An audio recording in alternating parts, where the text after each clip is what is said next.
एक छोटे से गांव नंदपुर में राधा नाम की एक लड़की रहा करती थी।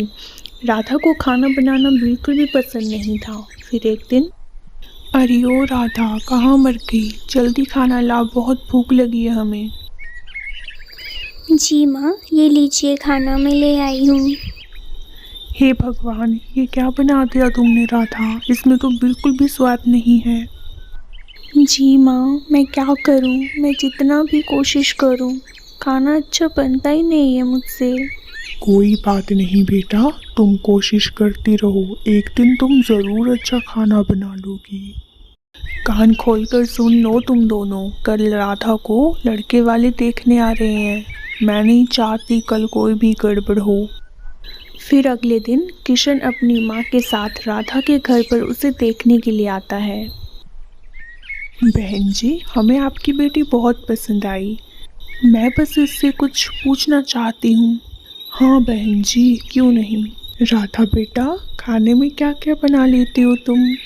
अरे बहन जी, ये सब कुछ राधा ने ही तो बनाया है। फिर तो बात पक्की है, हमें ये रिश्ता मंजूर है। सब कुछ बहुत स्वादिष्ट बना है बेटा। फिर कुछ समय बाद राधा किशन के साथ शादी करके उसके घर अपने ससुराल आ जाती है। फिर अगली सुबह राधा की सास उसे हुक्म देती है, राधा, आज तुम्हारी पहली रसोई है तो खाने में मटर पनीर और रोटी बना लेना, और हाँ, मीठे में खीर भी बना लेना, हम सबको बहुत पसंद है। ये सब सुनकर राधा आफत में पड़ जाती है और मन ही मन सोचने लगती है, हे भगवान, अब क्या होगा? मुझे तो खाना बनाना आता ही नहीं है और रोटी तो मुझसे बनती ही नहीं है। ये तो दिखने में भी अच्छा नहीं लग रहा है। अब मैं क्या करूँगी? आज तो मुझे बहुत डांट पड़े। उसके बाद राधा जैसे तैसे खाना बनाकर सबको परोसती है। अरे राधा, ये सब क्या है? जली हुई रोटी? ये सब तुम हमारे लिए लेकर आई हो? कौन खाएगा इसे? और ये कैसी पनीर की सब्जी है? कहाँ से क्लास लगाती हो तुम खाना बनाने की? ये सब अंदर लेके जाओ और हमारे लिए स्वादिष्ट भोजन बना कर लाओ, जल्दी लाओ। जी माँ जी, मुझसे गलती हो गई। मैं अभी आपके लिए अच्छा भोजन बना कर लाती हूँ। उसके बाद राधा उदास हो जाती है और वो जली हुई रोटी लेकर घर के बाहर आ जाती है। ये जली हुई रोटी तो कोई भी नहीं खाएगा।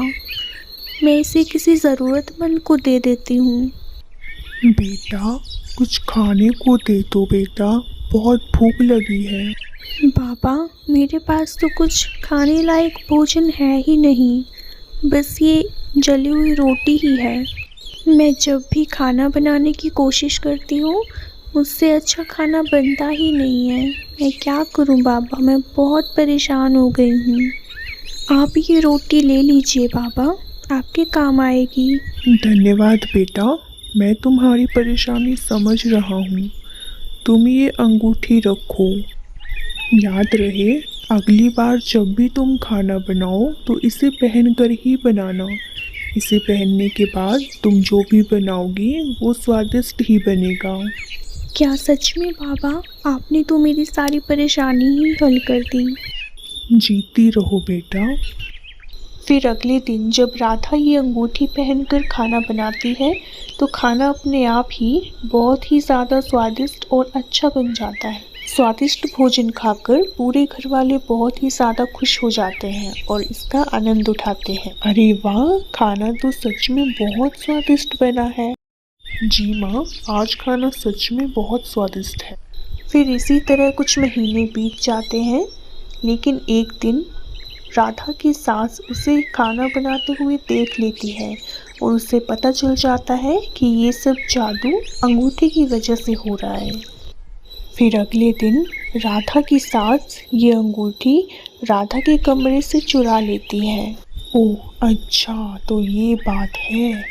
इसका मतलब ये है कि ये सब जो भी खाना स्वाद बना रही है ये अंगूठी की वजह से है। अब बताती हूँ मैं इसको। अरे, मेरी अंगूठी कहाँ गई? यहीं तो रखी थी मैंने। हे भगवान, प्लीज़ कुछ कीजिए। राधा, आज खाने में मटर पनीर की सब्जी और रोटी बना लेना, और हाँ, साथ में खीर भी बना देना। जी माँ जी।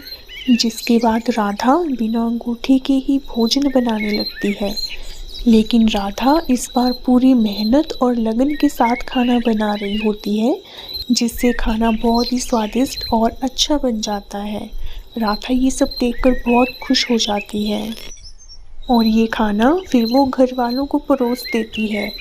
ये सब देखकर उसकी सास बहुत खुश हो जाती है।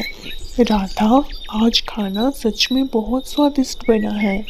आज तुमने ये खाना मेहनत और लगन से बनाया है और मैं उस अंगूठी के बारे में भी जानती हूँ।